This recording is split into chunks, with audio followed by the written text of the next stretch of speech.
Los secuestradores profesionales no dejan un charco de sangre en la puerta principal, no dejan atrás la medicación para el corazón que le salva la vida a una persona de 84 años y desde luego no envían sus demandas de rescate a TMZ. Durante semanas nos dijeron que Nancy Guthrie fue secuestrada por millones en Bitcoin. El problema es que un hombre enmascarado cortó su cámara a las 1:47 de la madrugada, pero su marcapasos no se desconectó hasta 41 minutos después.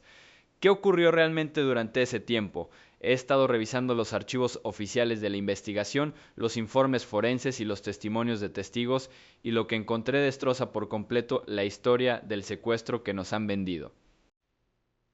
Han pasado 32 días. 32 días desde aquella noche tranquila en las estribaciones de Catalina, cuando una mujer de 84 años desapareció en la oscuridad sin dar una sola explicación. En el mundo de las investigaciones de personas desaparecidas, las primeras 48 horas son absolutamente críticas. Una vez que superas esa marca, las posibilidades de encontrar a la víctima con vida caen exponencialmente.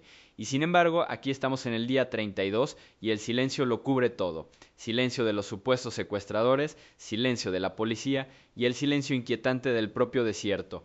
La razón por la que esto importa es que a medida que pasa el tiempo, lo que antes se consideraban leads calientes empiezan a enfriarse. Y eso es exactamente lo que ocurrió con la mayor pista que el público conocía. ¿Recuerdas el guante negro que encontraron a unos 2,5 millas de la casa de Nancy? En aquel momento se trató como un gran avance. Los investigadores incluso dijeron inicialmente que el guante parecía coincidir con el que llevaba el intruso en las imágenes de la cámara del timbre.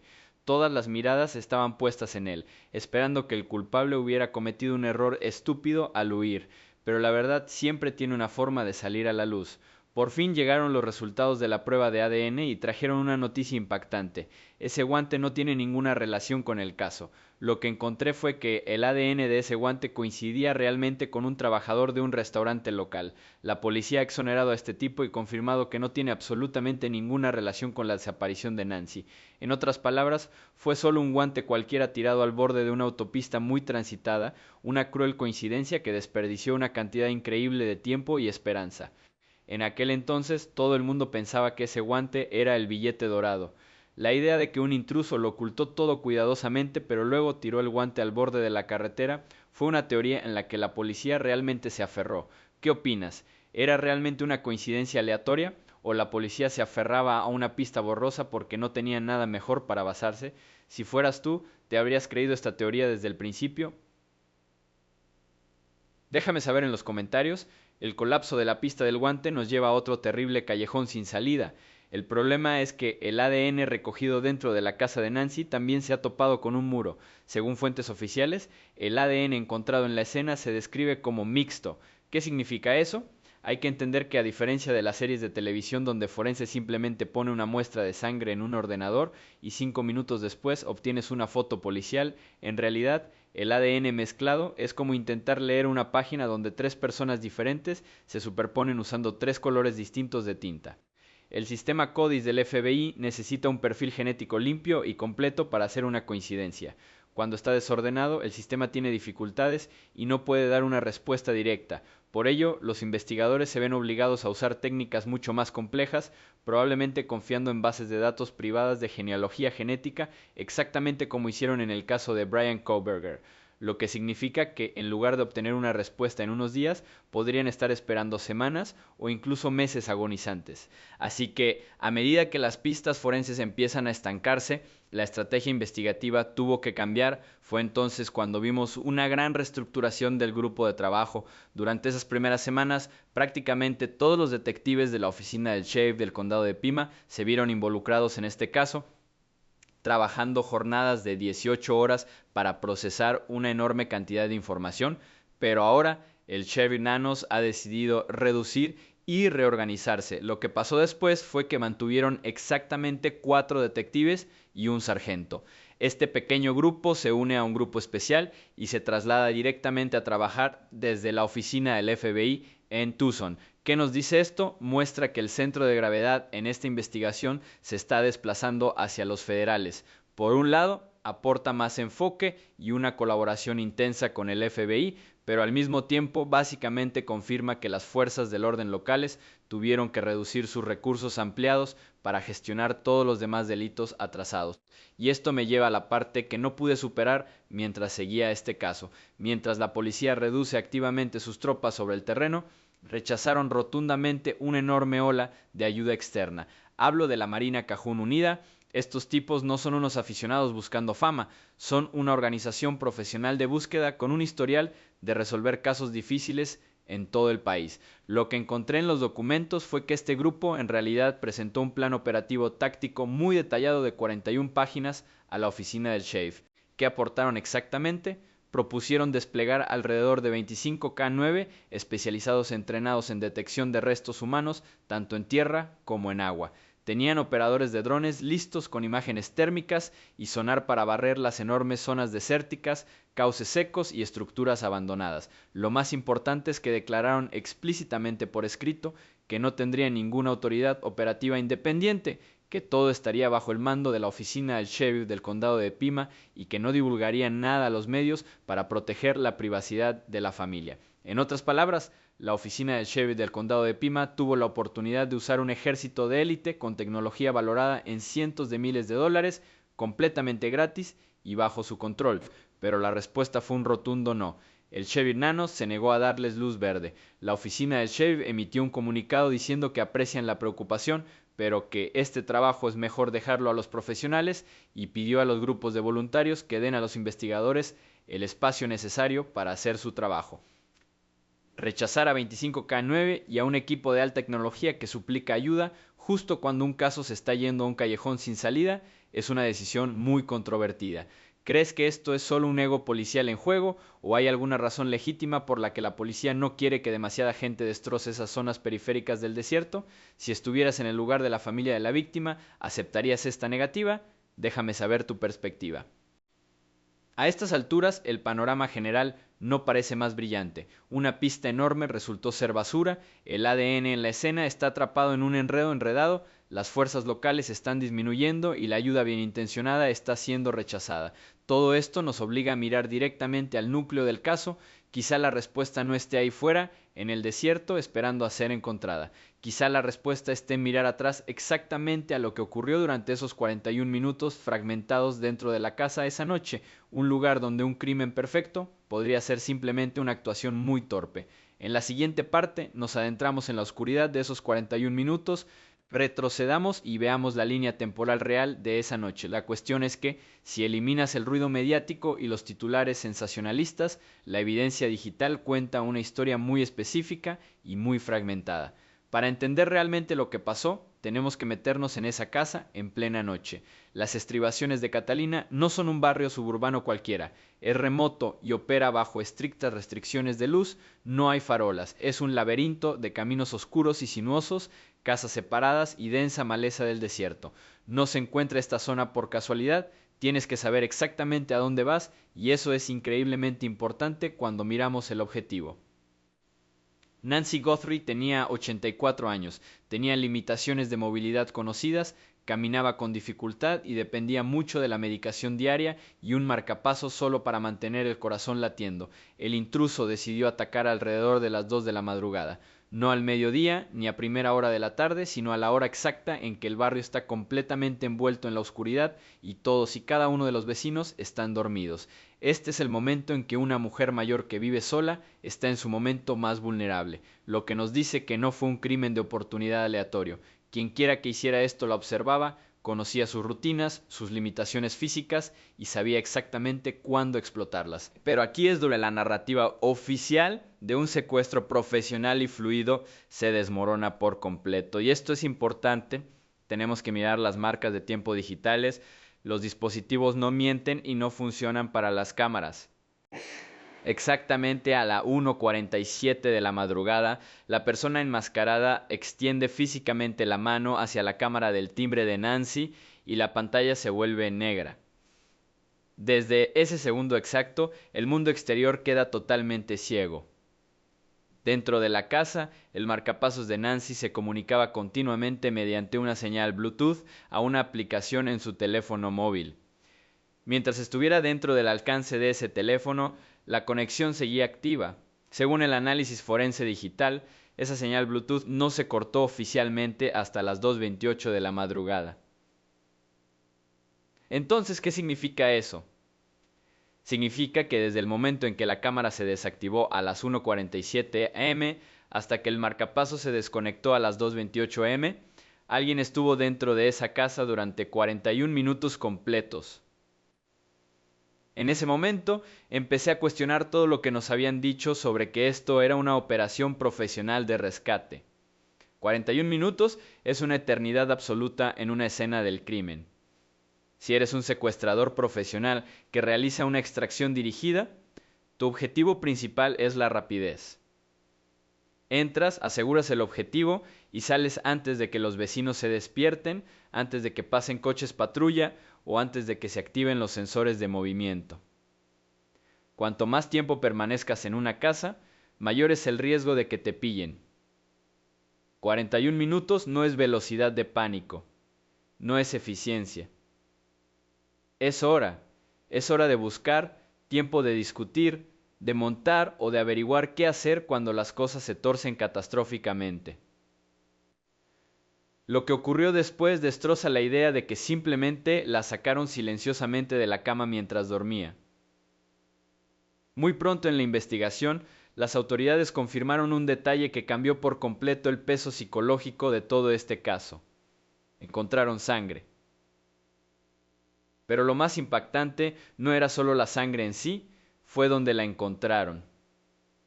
La sangre no se encontró en el interior profundo de la casa. No se encontró en su dormitorio, en las sábanas ni en el pasillo. Se encontró justo cerca de la entrada, en la puerta principal.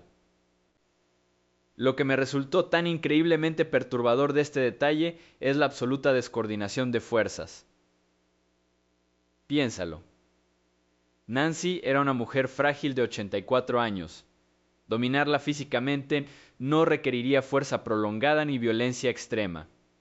Si un intruso entró con la única y calculada intención de secuestrarla por un rescate de varios millones de dólares, causar una lesión lo suficientemente grave como para sangrar no tiene ningún sentido. Un secuestrador racional que quiere cobrar un salario prioriza controlar a la víctima sin hacerle daño, porque la sangre introduce inmediatamente enormes riesgos forenses.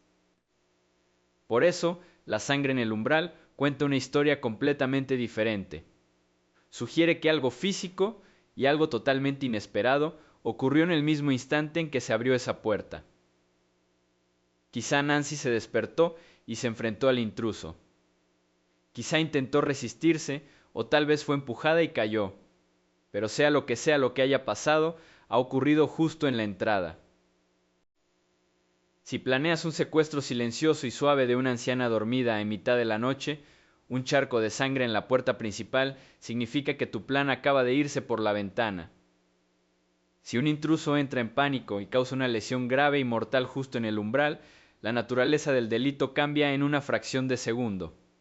Pasa de ser un complot de intimidación o secuestro a algo permanente e irreversible. Y eso nos lleva de nuevo a la línea temporal fragmentada.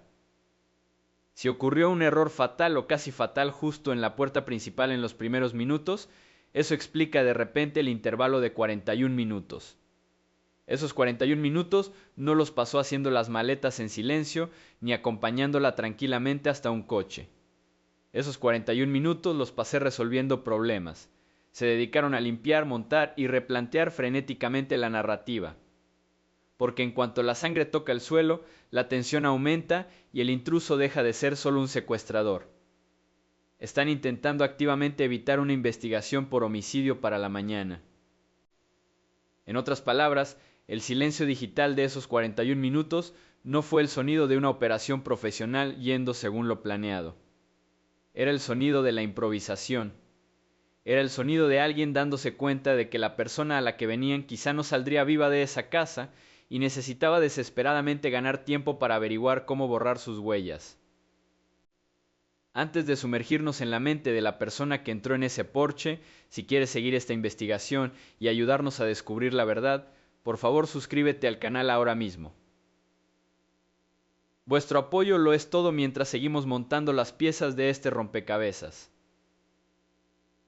Así que entremos en la psicología y el motivo detrás de este crimen.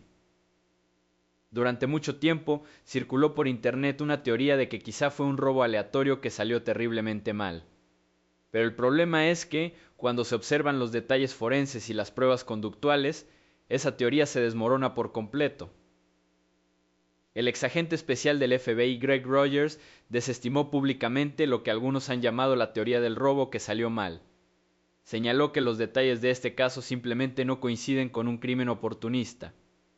Un robo se basa en el acceso y la oportunidad, pero un secuestro selectivo es sobre la intención.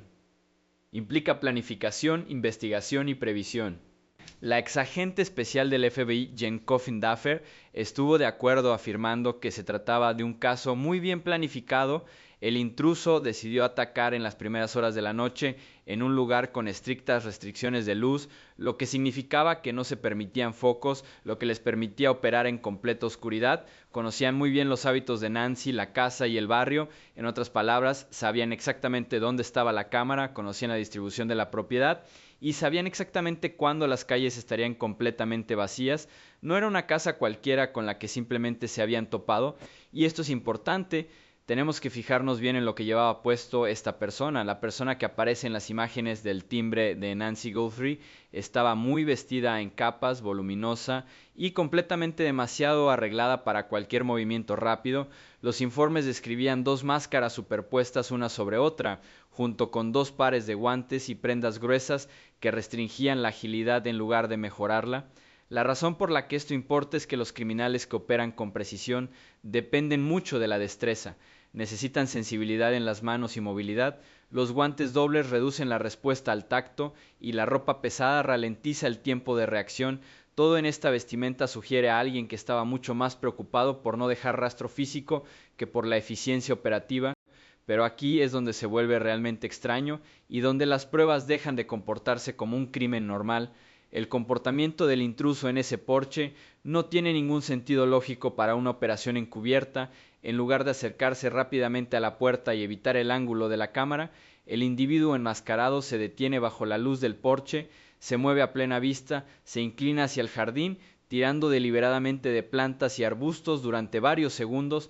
¿Por qué hacer ruido? ¿Por qué alargar el tiempo de exposición?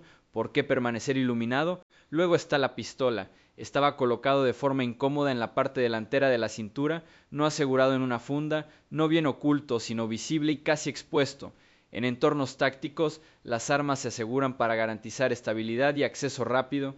Lo que aparece en estas imágenes parece mucho más teatral que funcional. La posición la hace vulnerable a resbalones, llama la atención y señala amenaza, y puede que ese fuera todo el objetivo, porque lo que ocurrió después es el detalle más llamativo de todos. Mira directamente a la lente, no accidentalmente, no brevemente, sino deliberadamente. En innumerables casos de robo y secuestro en todo Estados Unidos, los sospechosos intentan evitar los ángulos de reconocimiento facial bajando la cabeza o moviéndose desde puntos ciegos. Esta persona hizo exactamente lo contrario, se aseguró de que la cámara lo captara. El intruso actúa para la cámara en lugar de evitarla. Lo que descubrí es que esta decisión concreta transforma las imágenes de pruebas incidentales en una posible puesta en escena. Es entonces cuando el perfil psicológico se vuelve absolutamente crucial. Mary Ellen O'Toole, experfiladora senior del FBI y exdirectora de la Unidad de Análisis Conductual, expuso esto con perfecta precisión. Estaba viendo las grabaciones de la cámara del timbre de esa noche y dijo que lo que más le impactó no fue solo lo que hizo el sospechoso, sino cómo se sintió al hacerlo.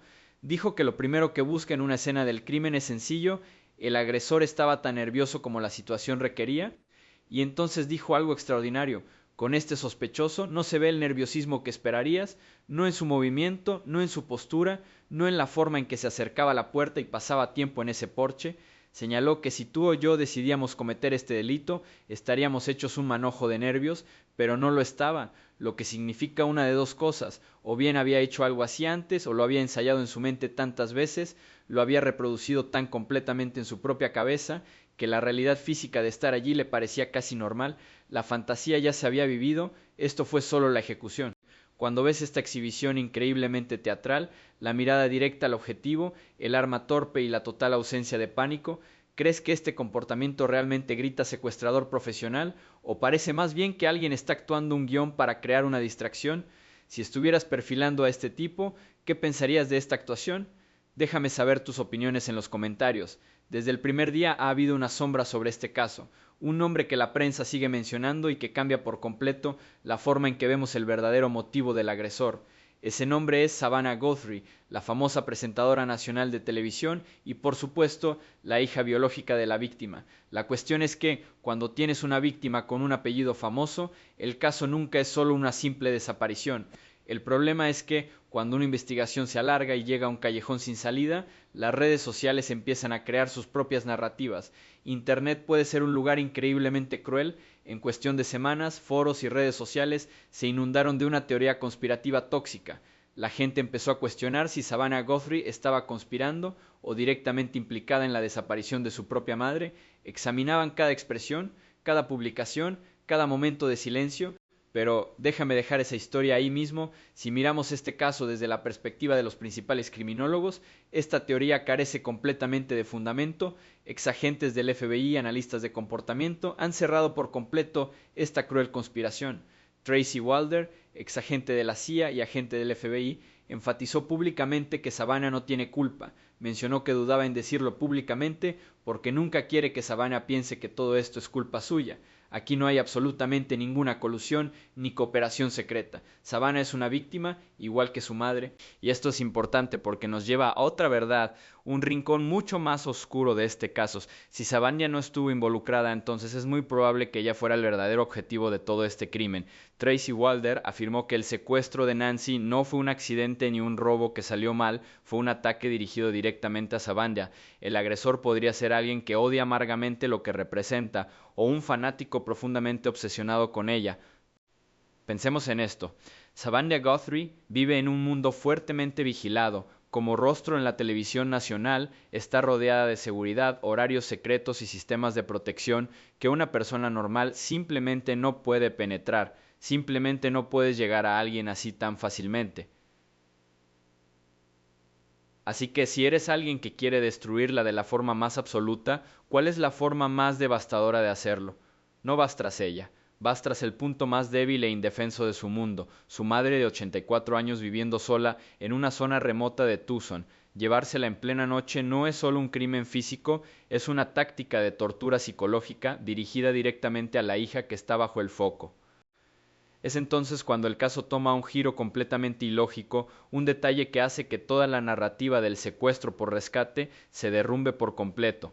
Hablemos de las notas de rescate. En casi todos los secuestros confirmados por rescate en la historia moderna de Estados Unidos, el protocolo sigue un patrón muy estricto. Los secuestradores contactan con la familia en privado, exigen un silencio absoluto, negocian en las sombras para evitar la exposición de las fuerzas del orden y proteger su pago. Pero ¿qué hizo el autor en este caso? Hizo exactamente lo contrario. Esos mensajes exigiendo millones de dólares en Bitcoin no se enviaron discretamente a la familia Guthrie. En cambio, fueron enviados directamente a medios de comunicación, cadenas locales e incluso a plataformas de cotilleos de celebridades como TMZ. Esta medida, desde el punto de vista de la estrategia criminal, es increíblemente imprudente. En cuanto involucras a los medios, automáticamente activas todo el peso del FBI, las unidades de rastreo de criptomonedas y los ojos de millones de personas. Cualquiera que realmente busque una gran recompensa evitaría ese foco tan evidente a toda costa. Pero no este tipo, se adentró directamente en la luz. Quería a Savannah Guthrie en la televisión, desesperada y suplicante. Quería que esta historia estuviera en la portada de todos los periódicos. Ansiaba atención, anhelaba esa sensación de poder, exactamente como el asesino del Zodíaco anhelaba el protagonismo cuando enviaba sus cartas burlonas a los editores de periódicos hace décadas. Esto nos lleva a una contradicción enorme, y esta es la parte que no pude superar. ¿Por qué un secuestrador enviaría una nota de rescate a TMZ en vez de mantenerla en secreto con la familia de la víctima? ¿Crees que el verdadero motivo aquí era el dinero o una necesidad desesperada de fama? ¿Crees que quería Bitcoin o solo quería ver cómo un icono de la televisión se desmoronaba? Déjame saber qué opinas en los comentarios. Esta sed de atención mediática demuestra una cosa. Probablemente el dinero nunca fue el objetivo central. Esa enorme carta de rescate era en realidad solo una cortina de humo. Era una representación teatral exagerada y ruidosa, diseñada para distraer a los investigadores de un motivo mucho más oscuro y personal. Usó la fama de Savannah como arma y la vida de Nancy como herramienta. En la siguiente parte vamos a desentrañar exactamente cuál fue el verdadero propósito de este secuestro y por qué sacar a una anciana de su cama abre los puntos ciegos más aterradores de toda esta investigación. Así que, si nos apartamos de la teoría de que esto fue un ataque dirigido a una estrella de televisión, tenemos que mirar el otro ángulo obvio: dinero. Durante semanas se le dijo al país que se trataba de un secuestro profesional. Nos vendieron la historia de una operación calculada por un criminal peligroso, con una demanda de rescate valorada en millones en Bitcoin. Pero aquí está la cuestión: las pruebas no se comportan como un secuestro. En casi todos los secuestros confirmados por rescate en la historia moderna de Estados Unidos, la comunicación sigue patrones estrictos. Los secuestradores contactan con la familia en privado, les ordenan silencio y evitan la exposición de las fuerzas del orden. Negocian en las sombras. Pero la omisión más crítica aquí: no había pruebas verificadas de vida, no hay fotografías sosteniendo un periódico actual, no hay mensajes de voz grabados que respondan preguntas específicas. No hay vídeo que estableciera que Nancy Guthrie seguía viva tras el secuestro. En el protocolo estándar de rescate, la prueba de vida es absolutamente innegociable. Sin ella, el pago es irracional. Y entonces, los investigadores encontraron algo dentro de la casa que desmonta por completo la teoría del rescate. Localizaron su medicación esencial para el corazón. Se quedó atrás, completamente intacto. Nancy dependía de la medicación diaria para regular su condición cardíaca. Llevaba un marcapasos por una razón: sacarla de su residencia sin esas recetas redujo drásticamente su ventana de supervivencia. Un secuestrador que pretende intercambiar un rehén por millones de dólares protege la salud del rehén. Traen la medicación necesaria y preservan el activo. Dejar la medicación atrás indica ignorancia o indiferencia, y la indiferencia no se alinea con la economía del rescate. Si fueras un criminal cerebro que retiene a una mujer de 84 años por millones, ¿realmente le dejarías las pastillas que le salvan la vida en la mesita de noche? ¿Crees que fue un error de pánico o el intruso nunca planeó realmente mantenerla con vida? Déjame saber tus opiniones en los comentarios. En ese momento empecé a cuestionar toda la base del caso.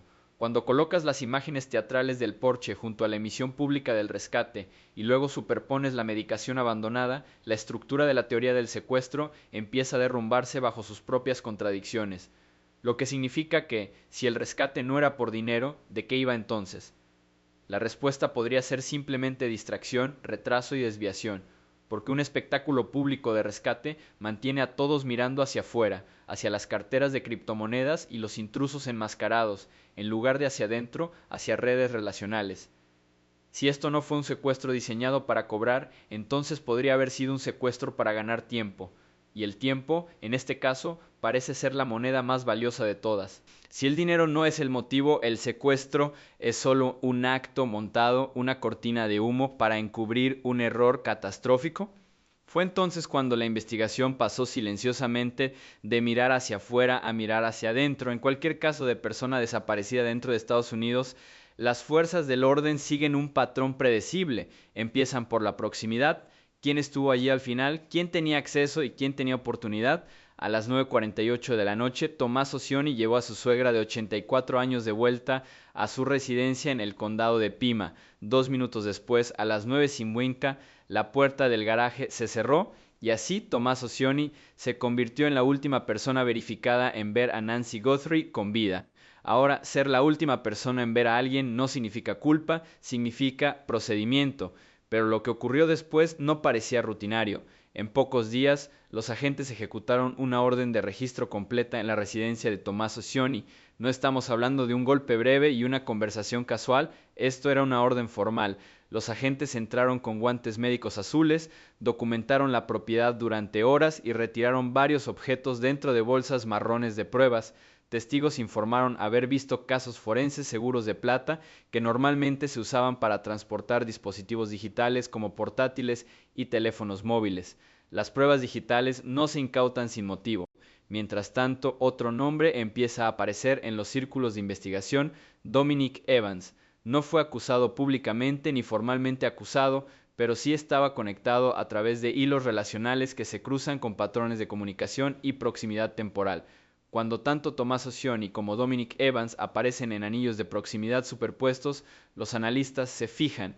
Luego, el 16 de febrero, el sheriff exoneró públicamente a Tommaso Cioni y a otros familiares, llamándolos víctimas e instando a los medios a detener las especulaciones.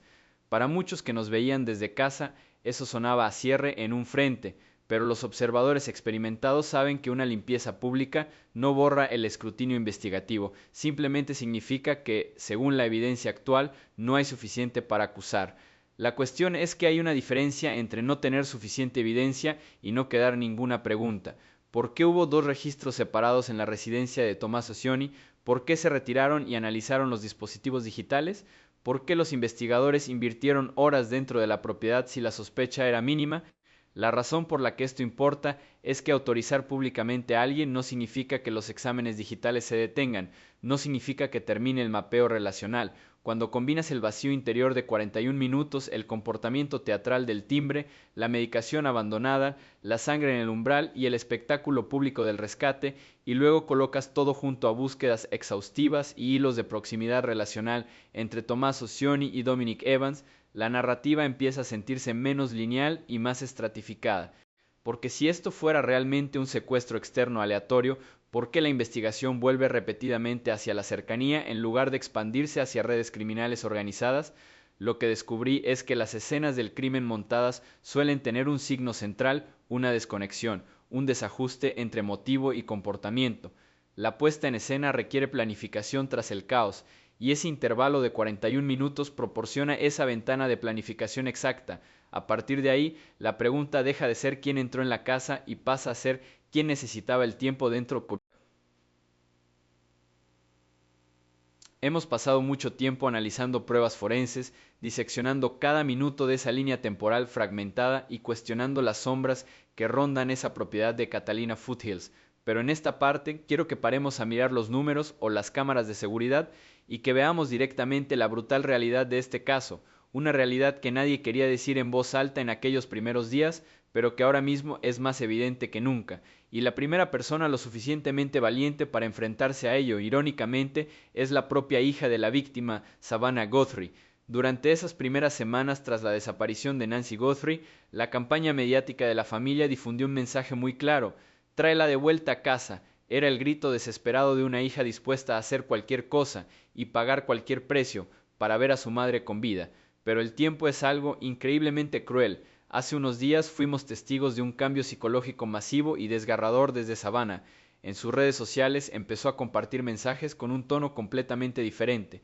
Ya no hablaba de cuándo volvería su madre, sino que empezó a mencionar la posibilidad de que su madre pudiera estar fuera. Savannah se ve obligada poco a poco a aceptar la aterradora realidad de que su madre podría haber abandonado este mundo para siempre. Cuando una familia pasa de esperanza de rescate a aceptar la pérdida, no es solo una crisis emocional. En el mundo de la investigación, ese es un hito que marca un cambio en todo el caso. Cambia de una misión de rescate a una misión de recuperación, y aquí está la razón por la que este cambio es tan increíblemente importante. Tenemos que mirar los datos médicos y las estadísticas criminológicas con absoluta frialdad. En cualquier investigación de persona desaparecida, las primeras 48 horas son la ventana de supervivencia. Si no encuentras a la víctima en esas 48 horas, la tasa de supervivencia empieza a caer en picada. A estas alturas ya hemos pasado el día 32, esa ventana de supervivencia no se ha cerrado así, ha sido cerrada y cerrada con llave. La cuestión es que Nancy no era una joven sana capaz de soportar condiciones duras, tenía 84 años, tenía graves problemas de movilidad y lo más importante, como analizamos en la parte anterior, toda su medicación para el corazón que le salvó la vida se quedó en su mesita de noche. Piénsalo desde una perspectiva médica. Una mujer de 84 años que depende de un marcapasos, sacada de su casa en pijama hacia la gélida noche de invierno del desierto de Arizona y completamente privada de su medicación vital.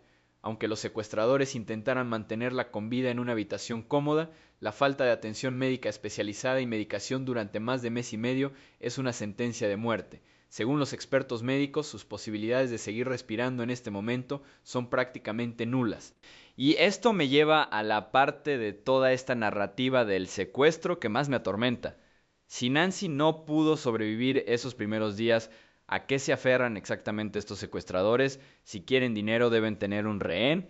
¿Y qué pasó después? Es entonces cuando nos damos cuenta de que un silencio aterrador ha cubierto todo este caso. Volvamos a esa enorme nota de rescate de Bitcoin enviada a TMZ a las cadenas de televisión.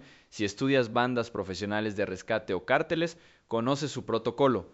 Son despiadados, sedientos de sangre e increíblemente persistentes cuando hay dinero de por medio, aplicarán presión constantemente, llamarán en mitad de la noche, amenazarán con devolver fragmentos de la víctima a la familia, psicológicamente acorralan a la familia de la víctima hasta que ceden y transfieren los fondos, nunca desaparecen simplemente porque la policía está investigando porque esto es asunto suyo, pero aquí, silencio total. En el momento en que el foco mediático empezó a desvanecerse, en cuanto se levantaron las barricadas policiales, cada amenaza, cada demanda de rescate desapareció de repente en el aire, no hubo un segundo correo, no hay llamadas de seguimiento, no hubo ningún intento de probar que el rehén estaba vivo, ni de cobrar el dinero.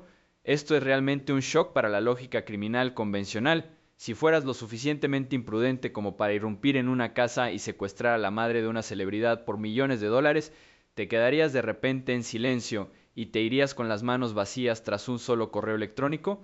¿Crees que este silencio se debe a que tienen miedo de la policía o que el objetivo nunca fue conseguir dinero desde el principio? Déjame saber qué opinas en los comentarios. Este silencio no es señal de que los secuestradores se estén escondiendo, este silencio es la prueba más clara y condenatoria de todas, nos dice que la nota de rescate cumplió completamente su misión, el propósito de esa carta nunca fue asegurar millones en Bitcoin, su propósito era crear una explosión mediática, una enorme cortina de humo para distraer a los investigadores de la escena del crimen real por la sangre en la entrada, por los 41 minutos fragmentados en la cámara y por las personas que estaban más cerca de Nancy esa noche. La actuación ha terminado, el motivo del rescate era solo una fachada barata y cuando derribas esa fachada, lo único que queda es un crimen brutal encubierto por un silencio que se planeó desde el principio. La pregunta ya no es dónde la esconden para conseguir dinero, sino qué le hicieron durante esos 41 minutos. En la siguiente parte empezaremos a rastrear las raras huellas físicas que quedan, la misteriosa mochila y los errores biológicos que el asesino no pudo borrar. Parte 7.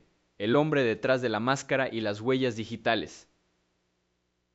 Así que veamos el fantasma en el porche, hemos hablado sobre la línea temporal, los 41 minutos de oscuridad y el silencio aterrador que siguió. Pero si eliminamos la imagen intimidante del hombre enmascarado con un arma, ¿qué estamos viendo realmente? Estamos ante un ser humano que tomó decisiones, y cada elección deja un rastro. Empecemos por lo que aportó físicamente a la escena. En las imágenes de la cámara del timbre, el sospechoso lleva una mochila muy específica. Los analistas la han identificado como una mochila de 25 litros de Ozark Trail. Ahora, la razón por la que esto importa es por lo que representa esa marca. Ozark Trail es una marca exclusiva de Walmart, es increíblemente común, extremadamente asequible y se produce en masa por millones. A primera vista podrías pensar que es una gran pista. Solo tienes que sacar las grabaciones de seguridad del Walmart local, rastrear el inventario y rastrear la tarjeta de crédito que se usó para comprarla, ¿verdad? El problema es que los delincuentes saben cómo funciona el rastreo digital. Una bolsa barata y genérica como esa no requiere un pedido especial. Se puede comprar fácilmente en un mercadillo de fin de semana, en una venta de garaje o completamente de forma anónima en eBay usando una cuenta de invitado y una tarjeta regalo prepago. Es prácticamente imposible de rastrear y esto nos dice algo importante sobre su mentalidad. Evitó deliberadamente el equipo táctico especializado y de alta gama porque el equipo de nicho deja un rastro digital muy específico. Quería pasar desapercibido, quería equipo que pudiera quemarse o tirar en un contenedor sin pensarlo dos veces. Pero aquí está la cuestión de cometer un delito. Puedes controlar tu ropa, puedes comprar equipo que no se puede rastrear, pero no puedes controlar completamente tu biología. El intruso estaba claramente obsesionado con borrar sus huellas, llevaba capas gruesas y voluminosas, llevaba guantes dobles para asegurarse de no dejar ni una sola huella en el marco de la puerta, incluso llevaba 2 capas de máscaras, pero en toda esa preparación obsesiva cometió un error flagrante y catastrófico. Si miras detenidamente las imágenes mejoradas, el enmascaramiento no cubre completamente su boca. Hay un hueco visible, y cuando cometes una invasión de casa a medianoche, la adrenalina se te dispara, tu ritmo cardíaco se dispara, respiras con dificultad. lo que significa que, mientras estaba en ese porche, inclinado hacia la cámara, rompiendo ramas y representando su pequeño espectáculo teatral, exhalaba violentamente en el aire frío de la noche. El aliento contiene humedad, gotas de saliva, células de la piel, se cubrió cada centímetro de su cuerpo con doble capa, como si fuera un fantasma, pero de alguna manera dejó la boca expuesta justo delante de una lente de grabación. ¿Crees que fue solo un error descuidado alimentado por la adrenalina o realmente no se dio cuenta de que una cámara podía capturar su aliento y saliva? Déjame saber qué te parece en los comentarios.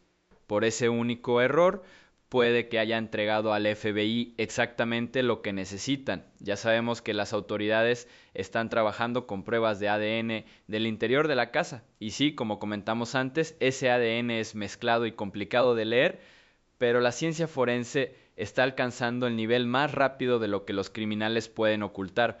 Lo que descubrí es que probablemente los investigadores están impulsando esta evidencia biológica a través de la genealogía genética. Si no la conoces, la genealogía genética es exactamente la misma ciencia de vanguardia que finalmente atrapó al asesino del Estado Dorado tras décadas de callejones sin salida, evita las bases de datos criminales tradicionales y estrictas del FBI. En su lugar, los científicos toman el ADN mezclado que tienen y lo pasan por bases de datos de ascendencia de código abierto. No le buscan directamente, están buscando a sus familiares. Si su primo tercero hizo un examen 23andMe hace 5 años solo para averiguar su origen, el FBI puede usar ese hilo para construir un árbol genealógico hacia atrás y luego seguir las ramas hasta su puerta. Puede que nunca lo hayan arrestado antes, puede que su ADN no esté en ningún sistema policial, pero su biología le está traicionando. Y ese no fue su único desliz físico.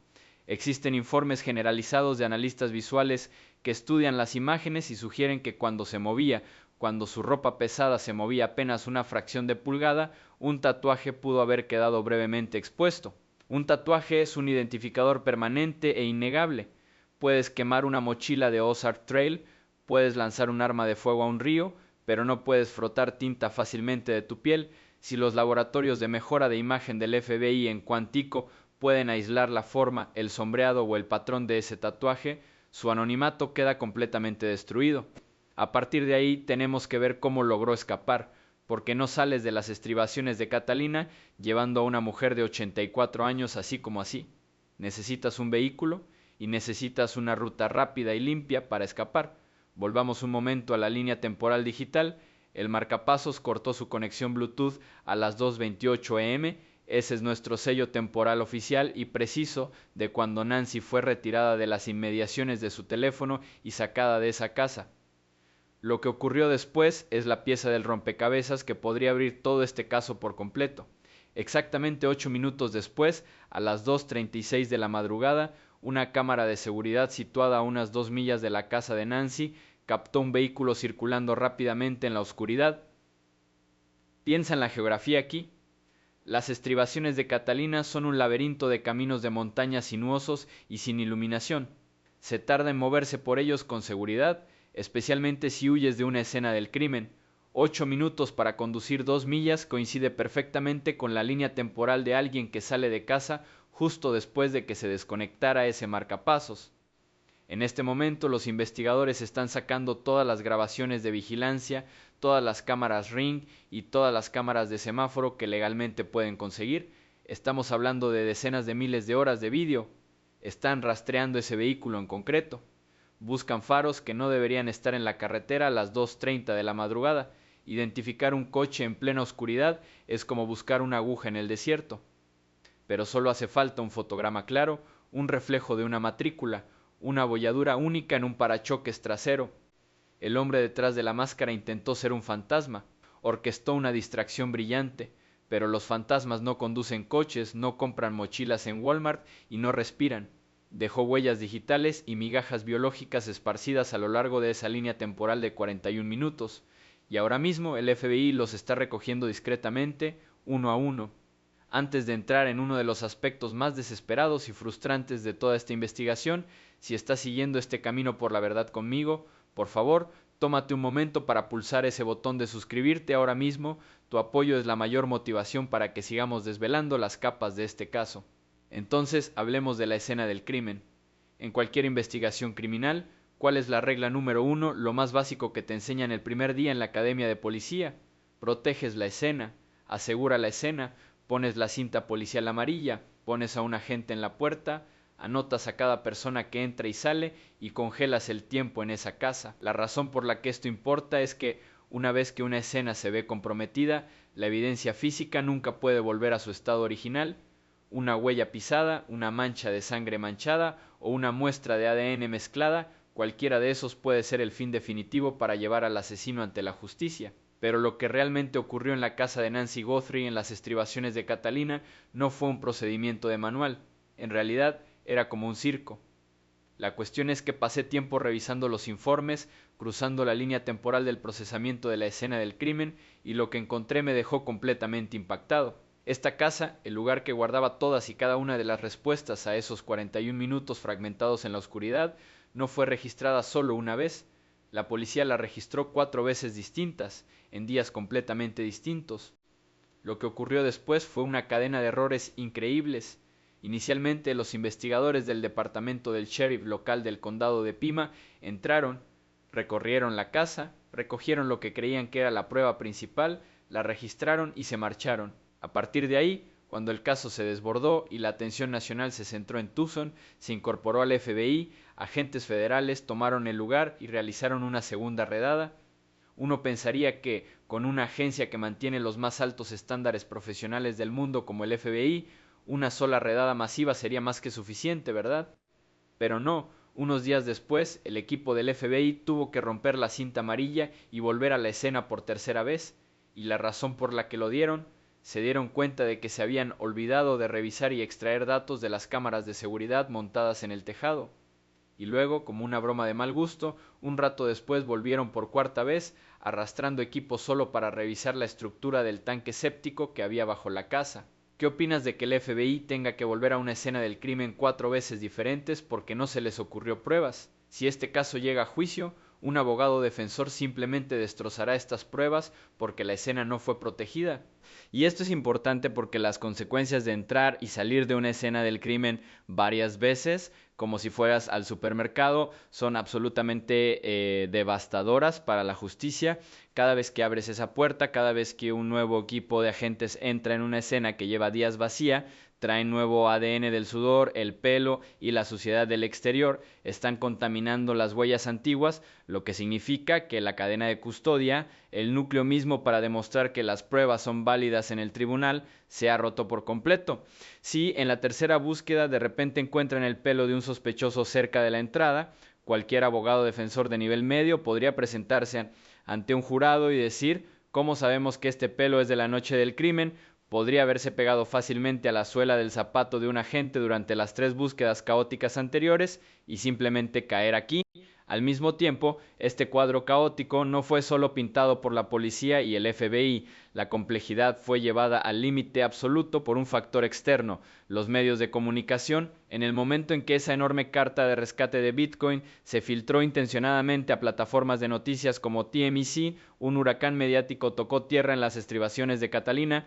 Este barrio es naturalmente una comunidad tranquila, aislada y cara para jubilados, pero de repente flotas de camiones de medios, furgonetas satélite y reporteros con micrófonos acampaban las 24 horas del día, atascando las estrechas y sinuosas carreteras.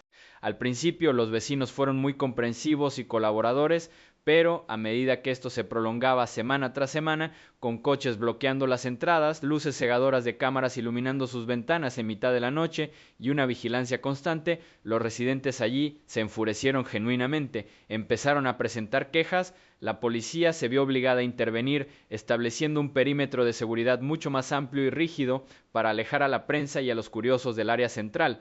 Fue entonces cuando se reveló un detalle físico increíblemente pequeño, pero con un peso analítico enorme, cuando los investigadores intentaron colocar carteles de prohibido el paso alrededor del perímetro de la casa, se dieron cuenta de una dura realidad sobre el terreno. Físicamente no podían clavar las estacas de madera o metal en el suelo a mano. La tierra aquí no es barro y no es un suelo blando habitual, es roca dura. El terreno desértico de las estribaciones de Catalina es tan seco y denso que los investigadores tuvieron que traer taladros eléctricos solo para perforar la capa superficial y que esos letreros se mantuvieran en pie. Lo que nos dice que este detalle no es solo una molestia menor por poner carteles. En este caso, esto destroza directamente una teoría importante. Si el suelo es tan duro que hombres fuertes necesitan taladros eléctricos solo para clavar una pequeña estaca, la idea de que un intruso cabe un agujero para esconder un cuerpo justo cerca de esa zona en plena noche sin hacer un ruido ensordecedor es completamente imposible. El problema es que el agresor no podría haber enterrado a la víctima en el jardín trasero o en la maleza cercana, no tenía tiempo y el terreno simplemente no le permitía hacerlo en silencio. Esto significa que, tras esos 41 minutos dentro de la casa, el asesino tenía que meter a la víctima en un vehículo y conducir una distancia muy larga, tenía que llevarla a un lugar donde la geografía fuera mucho más fácil de esconderse.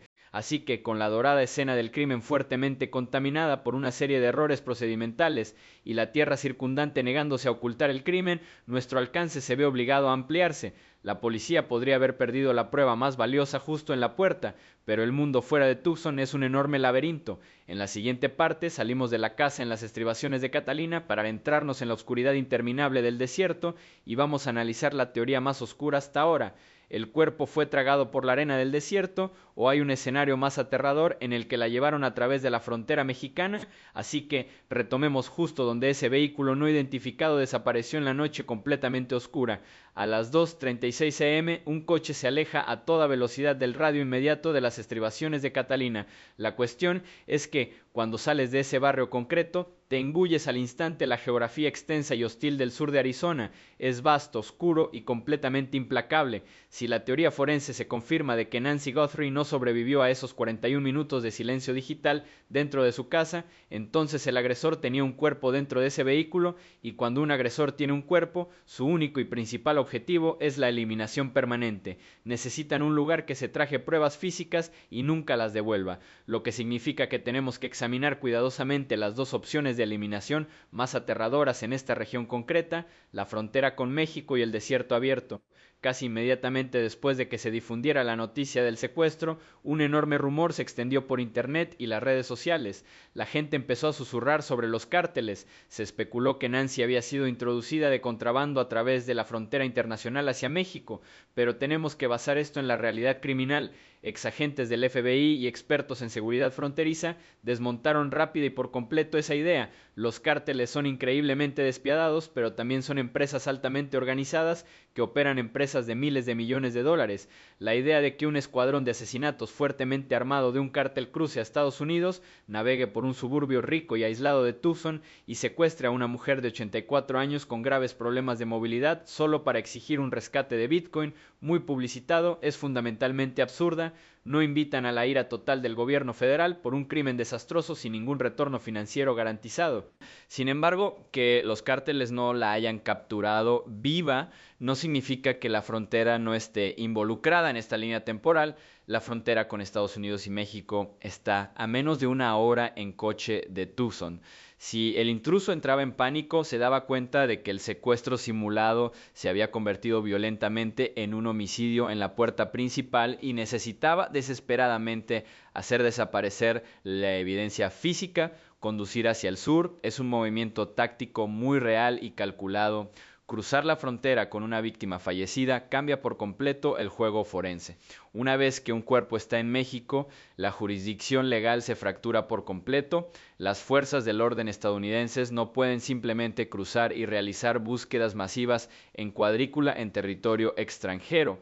La burocracia diplomática es monumental. A partir de ahí, un asesino ya no tendría que lidiar con los equipos de recuperación de alta tecnología del FBI, estarían usando una frontera internacional como escudo definitivo. El problema es que ni siquiera necesitas cruzar una frontera internacional para que alguien desaparezca para siempre en Arizona. Solo tienes que conducir unos kilómetros fuera de la autopista principal. El desierto de Sonora rodea Tucson como un océano interminable de roca escarpada, arena movediza y matorrales densos y espinosos. Es, sin duda, uno de los entornos naturales más hostiles del país. Y esto es importante. El desierto actúa como una bóveda natural, destruye activamente pruebas forenses. El calor abrasador del día, la fauna carroñera y los vientos implacables pueden borrar una escena de crimen física en cuestión de días. Para entender realmente lo fácil que es ocultar a un ser humano ahí fuera, hay que mirar los datos históricos tan impresionantes. Las investigaciones muestran que en las 2 últimas décadas se han encontrado restos de más de 4.000 personas en este tramo específico del desierto. 4.000 cuerpos, aunque muchos de ellos fueron casos trágicos de migrantes que sucumbieron a los elementos brutales, la cantidad de personas resulta aterradora sobre el paisaje. Puedes colocar un cuerpo ahí fuera y puede que no se encuentre en años, décadas o nunca. Si el asesino tuviera una pala, algo de distancia y una hora de oscuridad, Nancy podría estar en cualquier lugar en un radio de 100 millas. Por eso, buscarla se ha convertido en una auténtica pesadilla logística. La policía sacó helicópteros, usaban cámaras de imagen térmica, analizaron los pings de las torres de telefonía móvil, pero el desierto es simplemente demasiado grande y la tecnología tiene sus límites. Cuando el suelo es roca dura y la maleza es densa, un dron que vuela a 200 pies simplemente no puede ver lo que hay enterrado debajo. Fue entonces cuando la investigación tomó un giro profundamente emocional y totalmente poco convencional. Cuando millones de dólares en métodos de alta tecnología se toparon con un muro, un grupo de mujeres de Sonora, México, cruzó voluntariamente la frontera hacia Arizona para ayudar. Se llaman las Madres Buscadoras, que se traduce directamente como las Madres Buscadoras. Son mujeres que han perdido trágicamente a sus propios hijos por la violencia del cártel y han pasado años recorriendo los remotos desiertos mexicanos para encontrar sus restos. No dependen de drones, no usan radar de penetración terrestre, utilizan un método visceral, antiguo y desgarradoramente efectivo. Lo que sí hacen es llevar varillas metálicas pesadas como varillas de construcción. Caminan kilómetros bajo el calor abrasador, buscando cambios muy sutiles en el suelo, una ligera hendidura o algún parche de maleza descolorida. Cuando encuentran un lugar sospechoso, clavan la varilla metálica profundamente en la tierra y luego lo sacan y huelen físicamente la punta de la caña. Buscan el olor químico característico, dulce y metálico de la descomposición humana atrapado bajo el suelo. Es una forma agotadora y traumática de buscar, pero funciona cuando todo lo demás falla. Piensa en la realidad de eso por un momento. El más alto nivel de aplicación de la ley del país, armado con tecnología digital de rastreo y forense de vanguardia, está completamente paralizado por este panorama, y el esfuerzo de búsqueda más viable y realista sobre el terreno depende de madres afligidas que clavan varillas metálicas en la tierra y huelen la tierra. ¿Crees que las respuestas están realmente enterradas ahí fuera, en la arena, o este enorme desierto es solo otra distracción planeada? Mientras tanto, el reloj no para de avanzar. Cada día que el sol abraza ese suelo desértico, cualquier evidencia física que quede se degrada. Si está ahí fuera, el tiempo borra rápidamente cualquier rastro débil que dejó el asesino. La inmensidad del paisaje sonorense es el cómplice perfecto de un crimen. Pero a medida que avanzamos hacia el análisis final de este caso, tenemos que juntar todas estas piezas dispersas. El silencio digital, la puesta en escena teatral, la proximidad de quienes le rodean y el terreno implacable. En la siguiente parte vamos a exponer la teoría final, analizar las duras lecciones que esta investigación ha expuesto y plantear la única pregunta que aún no tiene respuesta. Hemos recorrido un camino enorme juntos desde la oscuridad de aquella noche del 1 de febrero. Desde el primer momento en que esta historia explotó en los titulares, todo el país se vio arrastrado a un torbellino de pánico y narrativas sensacionalistas. Nos informaron de un secuestro de un rescate multimillonario en Bitcoin. Nos atormentaba la imagen de un hombre armado y enmascarado merodeando en el porche de una mujer de 84 años. Escuchamos rumores sobre cárteles internacionales de extorsión, vehículos cruzando la frontera mexicana y un siniestro complot dirigido a una de las caras más famosas de la televisión nacional. Pero cuando realmente ralentizamos, desvelamos cada capa de los expedientes, cruzamos las líneas temporales y filtramos todo el ruido mediático, la imagen real se ve completamente diferente. No parece una película de acción de Hollywood, parece una representación teatral torpe intentando encubrir un crimen brutal.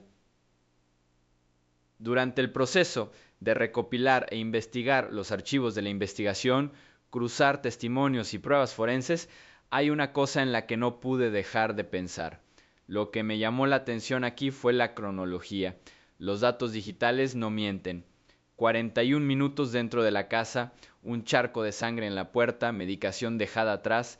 Empecé a preguntarme, ¿era la imagen del hombre enmascarado actuando para la cámara exactamente lo que el agresor quería que estuviéramos mirando, solo para que nadie prestara atención a lo que realmente ocurrió durante esos 41 minutos?